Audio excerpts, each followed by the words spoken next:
কলকাতা ভিত্তিক একটা সংবাদ অনলাইন এই সময়, সেখানে বিএনপি মহাসচিবের একটি ইন্টারভিউ ছাপা হয়েছে এবং সেখানে তিনি বলেছেন যে 30টি আসন না দেয় পিআর নিয়ে বিএনপির ওপর চাপ সৃষ্টি করছে জামায়াত।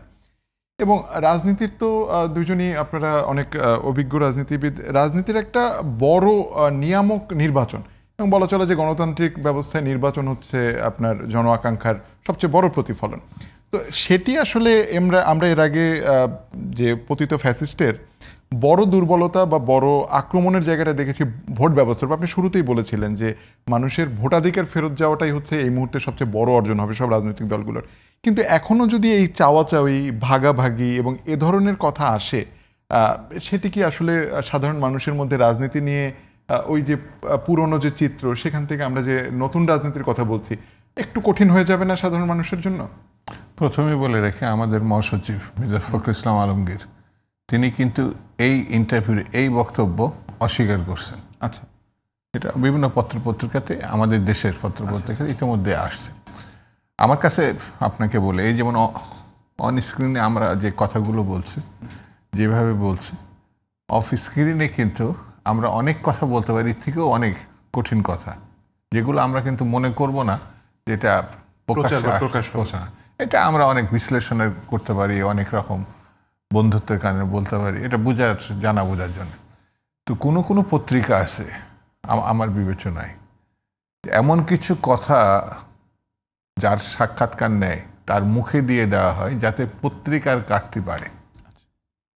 এটা আমি বলবো যে এই সময় যে নামে পত্রিকাটা এটা করেছে, যদি জানি না তারা কোন বিবেচনায় এটা করেছে, তো এই সময় এই ধরনের যে কথা বলেননি ইন্টারভিউ যে দিচ্ছেন, আবার বিএনপি এখন লিডিং পার্টি, এমন একটা পার্টি যার ভুলচুকের উপরে গণতন্ত্রের ভুলচুক হয়ে যেতে পারে, যার সাফল্যের উপরে গণতন্ত্রের সাফল্য নির্ভর করতে পারে, তার মুখ থেকে এই ধরনের কথা, বিতর্কিত মন্তব্য না দেওয়াটা ভালো ছিল। জামাত কেন, যে কোনো পার্টি যারা গণতান্ত্রিক আন্দোলনে ছিল তারা কিন্তু আগামী দিনে পার্লামেন্টে একটি সম্মানজনক অবস্থা নিয়ে যেতে চাবে, এটা অস্বাভাবিক না। কিন্তু সংখ্যা নিয়ে বিচার যেটা আলোচনা আসবে, সেটা এই আন্দোলনের চরিত্রে আপনাকে ঘুরাই দেবে। তাহলে ওই সময় শেখ হাসিনা যেমন ওই দলকে অতটা, ওই দলকে অতটা, ওই দলকে অতটা দিবেন, এটা তো নির্বাচন না। তার মানে নির্বাচন কমিশনকে শেখ হাসিনা কন্ট্রোল করত।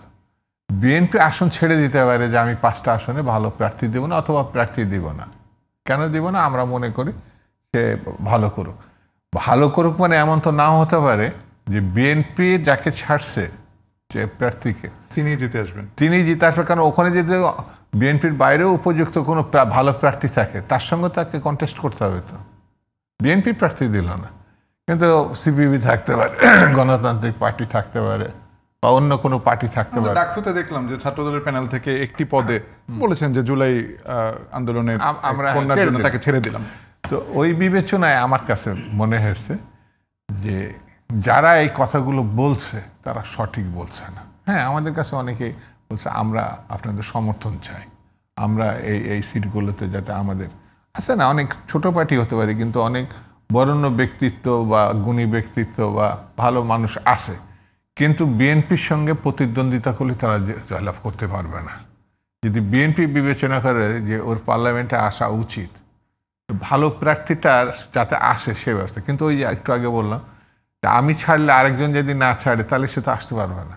সেই জন্য নির্বাচনটা এমন একটা বিষয়, জনগণের সঙ্গে যার সম্পর্ক নাই, আমি মনে করি তার নির্বাচনে যাওয়া ঠিক না।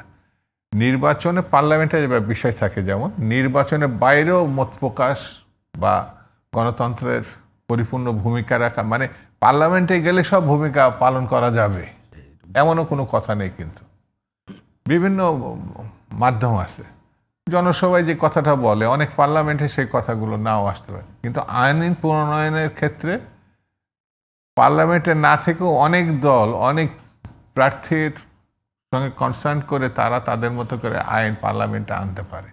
যদি সেই দলের হবে না, কিন্তু ওই ব্যক্তির হবে, কিন্তু সেটি আবার বড় দলের যদি সমর্থন না পায়, তাহলে আবার সে আইন প্রণয়নের ভূমিকা রাখতে পারবে না।